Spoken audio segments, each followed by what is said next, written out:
Hi friends, welcome to Sindhu English channel. I'm so happy to meet you again with another interesting topic. Can you guess the topic today? See the sentences. Keep quiet. Listen carefully. Sit straight. Why are you late? See? So இந்த மாதிரியான phrases எல்லாம் நம்ம எங்க பயன்படுத்துவோம் பாத்தீங்களா? Yes, right. All these phrases are used in the classroom. Okay, today we are going to see the classroom languages. அதாவது நம்ம வகுப்பறையில மாணவர்கள் கிட்ட என்ன மாதிரியான கேள்விகள் கேட்போம், என்னெல்லாம் அவங்களுக்கு வந்து நம்ம வந்து அட்வைஸ் பண்ணுவோம். ஸோ அந்த மாதிரி இருக்கக்கூடிய சென்டென்சஸ் தான் இன்னைக்கு நாம பார்க்க போறோம். Okay, come. Let us start the lesson. First, we are entering as a new teacher. நீங்க வந்து புதுசா இப்பதான் நீங்க அந்த கிளாஸ்க்கு போறீங்க அப்படிங்கும்போது உங்களை நீங்க எப்படிலாம் இன்ட்ரோ듀ce பண்ணிக்கலாம் அப்படின்னு பாத்தீங்கன்னா, Hi, good morning everybody. Good morning everybody. Okay, my name is Sindhu. Okay, you can also say I am Sindhu. Okay, உங்களுடைய பேரை my name is னு சொல்லலாம், I am அப்படின்னு சொல்லலாம். Okay, I am your new English teacher. Okay, whether you are a math, science or social, you may tell I am your new social teacher. I am your new maths teacher.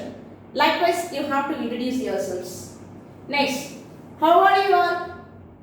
So when you enter the classroom, நம்ம முதல்ல classroom போனோம்னா first wish பண்ணுவோம். Then we have to ask the students, how are you all children? Okay, how are you all? Next, after entering and asking them, bring the attendance. Bring the attendance. Bring the attendance. Attendance கொண்டு வாங்க அப்படின்னு சொன்னா, அப்படி இல்ல attendance எங்க அப்படின்னு கேக்குறதுக்கு, what is the attendance? What is the attendance? Okay, bring the attendance. What is the attendance? So நம்ம இப்ப attendance எடுத்துட்டே இருக்கோம். Somebody is absent on yesterday. அதாவது நேத்து யாராவது வராம ஸ்கூலுக்கு லீவா இருந்திருக்காங்க அப்படின்னா அவங்க வந்து நீ ஏன் நேத்து வரல, நீ ஏன் நேத்து வரல அப்படிங்கறத எப்படி கேட்கலாம்னா, why were you absent yesterday? Why were you absent yesterday? Okay, suppose they were absent on day before day. So ரெண்டு நாளைக்கு முன்னாடி முந்தா நேத்துன்னு சொல்றோம் இல்லைங்களா, அந்த மாதிரி absent அன்னைக்கு absent ஆயிருந்தாங்க அப்படின்னு அவங்களை கேட்கலாம். அப்படின்னா why were you absent day before yesterday? Why were you absent day before yesterday? So இப்ப பாத்தீங்கன்னா for some periods will be come weekly twice. So வாரத்தில் 2 நாள் வர மாதிரி கூட சில ட்ராயிங் பீரியட்ஸ், ஆக்டிவிட்டி பீரியட்ஸ்லாம் இருக்கும். ஸோ அப்போ போன வாரம் அந்த கிளாஸ் அவங்க அட்டன் பண்ணாமல் இருந்திருப்பாங்க. ஸோ இப்போ இன்னைக்கு நீங்கள் கேட்கும்போது why were you absent for last class அப்படின்னு கேட்கலாம். இல்லைனா அந்த டேட்டை மென்ஷன், அந்த டே மென்ஷன் பண்ணி why were you absent last Friday? Why were you absent last Monday? So likewise we can answer questions. Why were you absent yesterday? Okay, now we have finished taking the attendance. The attendance la eduthu mudichachu. So நம்ம class start பண்ணும்போது, okay, while you are going to start the class, we may say start reading at line 10. Okay, start reading at line at 10. So அந்த 10வது லைன்ல இருந்து ஆரம்பிங்க, 10வது இடத்த 10வது வரியில இருந்து படிங்க அப்படினு சொல்றோம் இல்லீங்களா. So அத இப்படி எல்லாம் சொல்லலாம். Start reading at line 10 or otherwise turn to page number 10.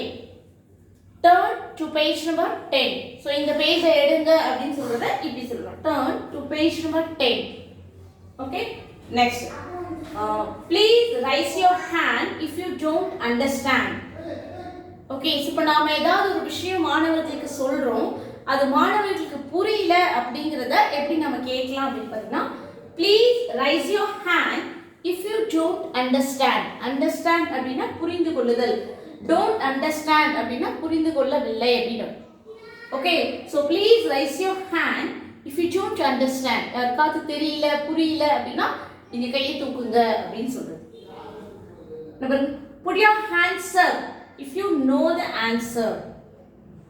Okay, உங்களுக்கு யாருக்காவது நான் கேக்குற கேள்விக்கு பதில் தெரியும் அப்படினா கையை தூக்குங்க. Don't shout, கத்த வேண்டாம்.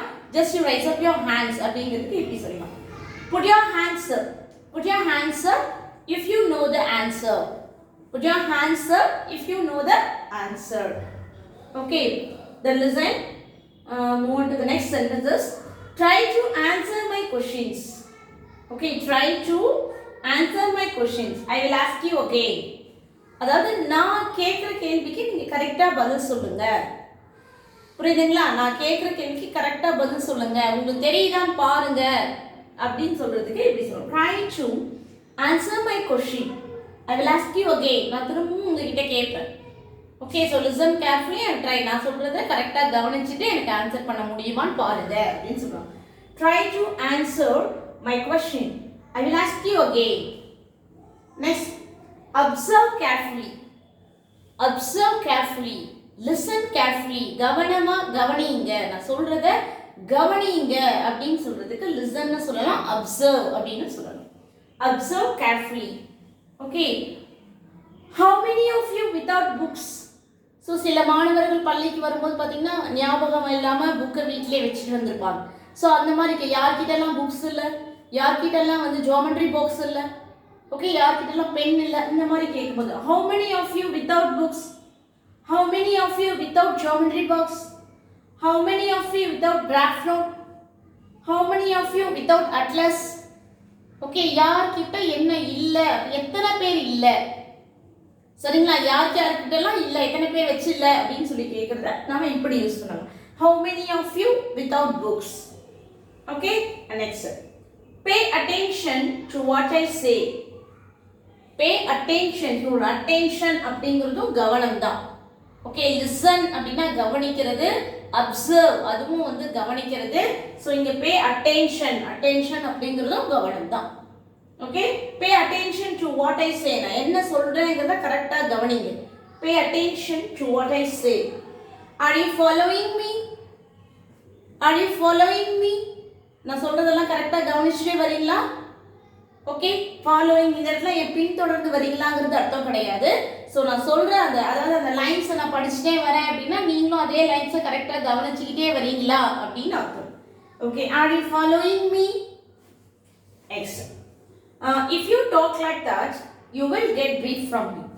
Okay, when you are taking the classes, so யாராவது இப்போ இந்த ஸ்டூடெண்ட்ஸ் வந்து ஏதாவது பேசிக்கிட்டே இருக்கிறாங்க, டிஸ்டர்ப் பண்ணிக்கிட்டே இருக்கிறாங்க அப்படின்னா அப்போ நம்ம சொல்லுவோம், பேசிட்டே இருந்தால் உதா வாங்க போகிறப்பார் அப்படின்னு சொல்லுவோம் இல்லையா? Just this. If you talk like that, you will get beat from me. If you talk like that, you will get beat from me. Okay? Next sentences. Memorize and tell me. Memorize and tell me. Memorize. Memorize அப்படின்னா மனப்பாடம் செய்யுது. Okay, அங்கே என்ன line இருக்குது அது மனப்பாடம் பண்ணியாவது என்கிட்ட சொல்லு அப்படின்னு சொல்லுவாங்க இல்லையா? Memorize and tell me. Okay? Could you repeat that please? Could you repeat that please? Okay, repeat அப்படின்னா அகைன், திரும்பவும் சொல்லு. நீங்கள் ஒரு லைன் சொல்கிறீங்க, அது புரியல, திரும்பவும் நீங்கள் சொல்லுங்க. Okay, this can ask to the teachers and this can be also to the students. ஒரு மாணவர் வந்து ஆசிரியரை பார்த்தும் கேட்கலாம், could you repeat that please? Miss திரும்பவும் எனக்கு சொல்லுறீங்களா, அது எனக்கு புரியல, I don't understand, could you repeat that please? Okay, like that. Next, one of the boys come here. Okay, one of the boys come here. That means it's an important error spotting. So error spotting, one of the boy அப்படின்னு சொன்னீங்கன்னா அது தப்பு. Okay, one of the boys, அங்க நிறைய பையன்கள் இருக்கிறாங்க, மாணவர்கள் இருக்கிறாங்க. ஸோ அதில் ஒருத்தர் மட்டும் வா, சரிங்களா? அப்போ ஒருத்தர் மட்டும் வா அப்படின்னு சொல்லுங்க. அப்போ one of the boys come here, இங்கே வாங்க. ஓகே, நிறைய மாணவர்கள் இருக்கீங்க, அதில் யாராவது ஒருத்தர் வரணும். one of the boy come here, யாராவது ஒருத்தர் இங்கே வாங்க சொல்ல கூப்பிடுறோம் இல்லைங்களா? ஸோ அதுதான் one of the boys come here. One of the boys come here. Okay, then when you are getting for the test. Okay, நம்ம ஒரு தேர்வு வைக்கிறோம், அதுக்கு ரெடியாக இருங்க மாணவர்களை எப்படி சொல்கிறோம் அப்படின்னா get ready for test or be ready. I will be in 10 minutes. நான் இன்னும் 10 நிமிஷத்தில் வந்துடுவேன், எல்லாம் நீங்கள் வந்து தேர்வு எழுதுறதுக்கு தயாராக இருங்க அப்படின்னு சொல்கிறது எப்படி சொல்லணும்னா be ready. Okay, be ready for the test. Get ready for the test. Okay, அந்த டெஸ்ட் எழுதி முடிச்சிட்டாங்க, அந்த டெஸ்ட்டை எழுதி முடிச்சிட்டாங்க, இல்லை டைம் ஆயிடுச்சு அப்படிங்கிறத எப்படி சொல்லணும்? டைம்ஸ் அப். டைம்ஸ் அப். ஸோ பெல் அடிச்சதுக்கு அப்புறமும் சில பேர் எழுதிக்கிட்டே இருப்பாங்க, அப்போதான் அவ்வளோ நேரம் சும்மா உட்காந்துருப்பாங்க, அந்த லாஸ்ட் மினிட்ஸில் வந்து பார்த்தீங்கன்னா எழுதிட்டு இருப்பாங்க. ஸோ அந்த மாதிரி ஸ்டூடெண்ட்ஸ் கிட்ட சொல்லணும் times up, stop writing. Stop writing. Okay. Give back your answer sheet. Give back your answer sheet. Okay. Time's up. Stop writing. Give back your answer sheet. So suppose இந்த papers வந்து கட்டற மாதிரி இருக்கும் அப்படினா tie the papers. Okay. Tie the papers. Paper எல்லாத்தையும் சீக்கிரம் arrange பண்ணி arrange and tie the papers. பேப்பரை கரெக்டா page 1, page 2, page 3ங்கிற மாதிரி arrange பண்ணி அப்புறம் கட்டுங்க. Arrange and tie your papers. Time is up. Arrange and tie your papers. Give back your answer sheet. Okay, this will speak when they are completing their test. அவங்க தேர்வு எழுதி முடிக்கும் பொழுது நாம இந்த மாதிரியான சென்டென்சஸ் பயன்படுத்தும். Okay, the next. Bala, stand up and tell me. Okay, so இப்போ யாரையாவது நம்ம क्वेश्चन கேக்குறோம், அவங்க எழுந்திச்சு ஆன்சர் பண்ணுப்பா, நீ எழுந்து ஆன்சர் பண்ணுப்பா அப்படின்னு சொல்றோம் இல்லைங்களா? So we have to mention their names. So அந்த இடத்துல அவங்களுடைய நேம்ஸை நம்ம மென்ஷன் பண்ணி இப்படி சொல்லலாம். Bala, stand up and say. Ramya, stand up and say. Okay, say அப்படின்னு சொல்லலாம். Tell me. Okay, tell me, என்கிட்ட சொல்லு அப்படின்னு சொல்லு. Okay, next. நம்ம இப்ப கேள்வி கேட்டாச்சு, அதுக்கு யாருக்காவது ஆன்சர் தெரியுமா? ஓகே, நான் இப்ப ஒரு கேள்வி கேட்கிறேன், அதுக்கு யாருக்காவது ஆன்சர் தெரியுமா அப்படின்னு சொல்லி கேட்கிறோம். Just anyone know the answer? Just anyone know the answer? யாருக்காவது. Okay, anyone அப்படினா யாருக்காவது. Just anyone know the answer? Next. Suppose அவங்க சொல்ற ஆன்சர்ஸ் வந்து கரெக்ட்டா இருக்கு அப்படினா you are right. You are right. So நீங்க ஆன்சர்ஸ் கரெக்ட்டா சொல்லி இருக்கீங்க. சோ அப்ப நீங்க சொல்ற ஆன்சர்ஸ் பாத்தீங்க அப்படினா இன்னும் கொஞ்சம் ரொம்ப கரெக்ட்டா இல்ல, அது கிளியரா வந்திருக்கீங்க, அது பக்கத்துல வந்திருக்கீங்க, இன்னும் கரெக்ட்டா சொல்லணும். Almost your answer is right. Almost your answer is right. Okay. இப்போ அந்த ஆன்சர் வந்து தப்பா இருக்கு அப்படினு சொன்னீங்கன்னா no, your answer is wrong. No, your answer is wrong. சரியா இருந்தா you are right. தவறா இருந்ததுன்னா no, your answer is wrong. Okay. So நாம சொன்ன ஆன்சர் வந்து ரொம்ப கரெக்ட்டா சரியான விடை அப்படி சொல்றோம்ல, கரெக்ட்டா இருந்தது அப்படினா this is a perfect answer அப்படினு சொல்றோம். Okay, அது இல்ல அப்படினா this is not a perfect answer. So இந்த கேள்விக்கு இது பதில் கிடையாது. ஓகேங்களா? நீ சொல்ற ஆன்சர் பாத்தீங்கன்னா வேற கேள்விக்கு வரும், இதுக்கு வராது அப்படினு சொல்றத this is not a perfect answer. This is not a perfect answer அப்படினு சொல்றோம். சோ அடுத்து பாத்தீங்க அப்படினா எப்பவுமே வந்து கிளாஸ்ல क्वेश्चन கேட்டோம்னு வெச்சுக்கோங்க, தெரியுதோ இல்லையோ எல்லாரும் எஸ் மிஸ் அப்படி சொல்லி கை தூக்குவாங்க. இந்த கும்பல்ல கோவிந்தா போடுறது அப்படின்னு சொல்லுவாங்க, அந்த மாதிரி கை தூக்கும் பொழுது அப்ப அந்த ஸ்டூடெண்ட்ஸ் சொல்றோம், யாரா ஒருத்தர் சொல்லுங்க. ஓகே, யாரா ஒருத்தர் சொல்லுங்க. Don't shout all of you. எல்லாரும் சேர்ந்து கத்தாதீங்க அப்படின்னு சொல்லுவாங்க. Don't answer all together. Don't answer all together. Okay, let him say first. Let him say first. அவன் முதல்ல சொல்லட்டும். Let him say first. அவன் முதல்ல சொல்லட்டும். Let her say first. Okay, so அந்த let him her க்கு பதிலா let Ramu say first. Let Mala say first. So அந்த மாதிரி இங்க நம்ம நேம்ஸும் யூஸ் பண்ணலாம், அவங்களுக்கான ப்ரொனவுன்ஸையும் நாம யூஸ் பண்ணி சொல்லலாம். ஓகே, அப்ப எல்லாரும் சேர்ந்து ஒண்ணா ஆன்சர் சொல்லாதீங்க அப்படிங்கறத don't answer all together. Don't answer all together. Okay, so அடுத்து பாத்தீங்க அப்படினா இப்ப உங்கள ஒரு கிளாஸ் வந்து முடிஞ்சிருச்சு. ஓகேங்களா? சோ அப்புறம் பக்கத்துல எல்லாம் பாத்தீங்க அப்படினா கிளாसेस நடந்துட்டு இருக்கும். இப்போ எக்ஸாம்ஸ்லாம் எழுதும்போது பாத்தீங்கன்னா சின்ன பசங்களுக்கு சீக்கிரமாவே எக்ஸாம்ஸ் முடிஞ்சிடும். அதே இப்ப பெரிய பிள்ளைங்களா இருந்தாங்கன்னா அவங்க இன்னொரு half an hour எக்ஸாம்ஸ் எழுதிட்டு இருப்பாங்க. சோ அப்படி இருக்கும்போது அந்த கிளாஸ் ரூமை விட்டு அவங்க வெளில போகும்போது இன்னும் மத்தெல்லாம் கிளாஸ் ரூம்ஸ் இருக்கு, நடந்துட்டு இருக்கு, சோ சத்தம் போடாம கீழ போங்க அப்படிங்கறது எப்படி சொல்லலாம்னா be quiet as you leave. Okay, be quiet as you leave. Other classes are working. Other classes are working. அதாவது இன்னும் பக்கத்துல எல்லாம் மத்தவங்களுக்கெல்லாம் கிளாஸ் நடந்துட்டு இருக்கு. சரியா? உனக்கு முடிஞ்சிருச்சுன்னு சொல்லி நீ போகும்போது ரொம்ப சத்தம் போட்டுட்டு போக கூடாது. அதுக்கு தான் அப்படி சொல்றேன். Okay, be quiet as you leave. Other classes are working. Okay, so when you are taking the classes, நம்ம பாடம் எடுத்துக்கிட்டே இருக்கோம். அப்ப யாராவது ஒருத்தர் வந்து சரியா கவனிக்காம இருக்கறாங்க. ஓகே, சோ நல்லா கவனிக்கிற பொண்ணு இன்னைக்கு வந்து சரியா அவருடைய ஆக்டிவிட்டீஸ்ல ஏதோ ஒரு மாற்றம் இருக்கே அப்படினும் பொழுது அப்ப நம்ம எப்படி கேட்கலாம்? What's wrong with Mala today? Okay, what's wrong with him அப்படினு கேட்கலாம். What's wrong with him? அவனுக்கு என்ன ஆச்சு? ஏன் இன்னைக்கு அவன் சரியாவே பாடத்தை கவனிக்கவே இல்ல?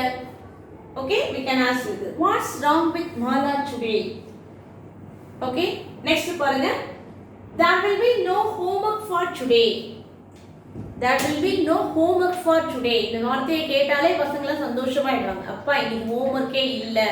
சோ மிஸ் இந்த வார்த்தையை சொல்லுவாங்கன்னு எதிர்பார்த்துட்டே இருப்பாங்க. Okay, when there is no homework, மாணவர்களுக்கு நம்ம வீட்டு பாடம் எதுவும் கொடுக்கல அப்படிங்கறது எப்படி சொல்லலாம் அப்படினா there will be no homework for today.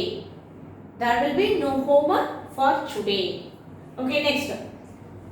இப்போ இது வரைக்கும் பாத்தீங்க அப்படினா பெல் எல்லாமே அடிச்சு அதாவது கிளாஸ் எல்லாமே முடிஞ்சிடுச்சு. சோ கிளாஸ் முடியும் போது நம்ம எப்படி பேசலாம் இல்ல கிளாஸ் முடிஞ்சதுக்கு அப்புறம் என்ன பேசலாம்ங்கறத இப்போ பார்க்கலாம். We will see the next lesson tomorrow. We will see the next lesson tomorrow. Okay, நாளைக்கு நாம அடுத்த பாடத்தை பார்க்கலாம். We will see the next lesson tomorrow. That is the bell. That is the bell. அதாவது பெல் அடிச்சிச்சு டைம் ஆயி மணி அடிச்சிச்சு அப்படிங்கிறதுக்கு that is the bell அப்படினு சொல்லுவாங்க. Next. Don't wander in the veranda. Okay, don't wander. Wander அப்படினா சுற்றி திரியுது. ஏன் அங்கேயும் இங்கேயும் சுத்திக்கிட்டே இருக்கீங்க அப்படினு சொல்லி கேக்குறோம் இல்லீங்களா? That's what. Don't wander in the veranda. Okay, come and have your meal. Okay, இப்போ லஞ்ச் டைம்ல பாத்தீங்க அப்படினா ஸ்டூடண்ட்ஸ் இங்க அங்க சுத்திட்டு இருக்காங்க அப்படினா உங்களுக்கு don't wander in the veranda. Come and have your meal. இல்ல போய் சாப்பிடு. Go and have your meal. Okay, வா அப்படினா come, go அப்படினா go and have your meal. Okay, so அதுக்கு அப்புறம் பாத்தீங்க அப்படினா இப்ப கிளாஸ்லாம் முடிஞ்சி திரும்ப மதியான செஷன் ஆரம்பிக்குது. அப்ப யாராவது ஒரு ஸ்டூடண்ட் லேட்டா வராங்க அப்படினா அவங்க ஒரு ரீசன் சொல்லுவாங்க அதுக்கு. சோ அதுக்கப்புறம் இதுக்கப்புறம் இந்த மாதிரி ரீசன் சொல்லக்கூடாது அப்படிங்கிறது எப்படி சொல்லலாம்னு பாத்தீங்கன்னா don't be late hereafter. Don't be late hereafter. Hereafterனா இனிமே. சோ இனிமே இந்த மாதிரி நீ கிளாஸுக்கு லேட்டா வரக்கூடாது இல்ல இந்த மாதிரி ஒரு ரீசன் சொல்லக்கூடாது அப்படிங்கிறதுக்கு நாம எப்படி சொல்றோம்? Don't be late hereafter. Okay. You are very perfect and prompt student. You are very perfect and prompt student. அதாவது எல்லா வேலையிலயும் வந்து கரெக்ட்டா முடிச்சிட்டு வராங்க அப்படினா அந்த மாணவர்களை பார்த்து நம்ம சொல்லலாம் perfect and prompt. Okay, next. Study all these questions and answers from this lessons. Study all these question and answers from this lesson. Okay, இந்த பாடத்துல இருக்கக்கூடிய எல்லா கேள்வி பதில்களையும் நீங்க படிங்க. Okay, நான் நாளைக்கு உங்களை செக் பண்ணுவேன். I will check it tomorrow. I will check it tomorrow. Okay, study all these questions and answers from this lessons. I will check it tomorrow. சரிங்களா மாணவர்களே அந்த பாடங்களை படிக்க சொல்றது. Okay, study all this இல்லனா இந்த இடத்துல பாத்தீங்க இப்ப மேத்ஸ் சம்ஸ் இருக்கு படிச்சுக்கோங்க. But do all these exercises. Do all these exercises from this lesson. Okay, do all these exercises. இப்ப மேப் வந்து நாம பாயிண்ட் பண்ணனும்னு வெச்சுக்கோங்க. Point the map from these lessons. Okay, likewise we can extend these sentences. So, next பாருங்க. Don't forget to come in blue uniform tomorrow. Don't forget to come in blue uniform tomorrow. அதாவது நாளைக்கு நீங்க வந்து blue யூனிஃபார்ம்ல வர மறந்துடாதீங்க அப்படினு சொல்றதுக்கு நாம இந்த don't forget. சோ வேற என்னெல்லாம் நீங்க வந்து மறந்துடாதீங்க அப்படினு சொல்லணும்னு பாத்தீங்கன்னா don't forget to bring your lunch. Don't forget to bring the lunch. Okay, don't forget to bring the records. Okay, don't forget to come in white uniform. So அந்த மாதிரி மறந்துடாதீங்க அப்படினு சொல்றதுக்கு நாம இதெல்லாம் யூஸ் பண்ணலாம். Okay, don't forget to come in blue uniform tomorrow. So these are the sentences we have to use for the students. See, I will text you one more time. Bala, stand up and tell me. Does anyone know the answer? Okay, likewise we have to ask these sentences. So you are very perfect and prompt student. Okay, perfect அப்படினா எல்லா வேலைகளையும் ஒழுங்கா செய்யக்கூடியவங்க. prompt அப்படினா ஒழுக்கமானவர்கள். Okay, சொல்ல ஆசிரியர்கள் சொல்றத கரெக்ட்டா ஃபாலோ பண்ணிட்டு வரவங்களுக்கு prompt அப்படினு சொல்லுவாங்க. Okay, I hope that I have made this class interesting to you. I'll meet you in another interesting topic tomorrow. Thank you.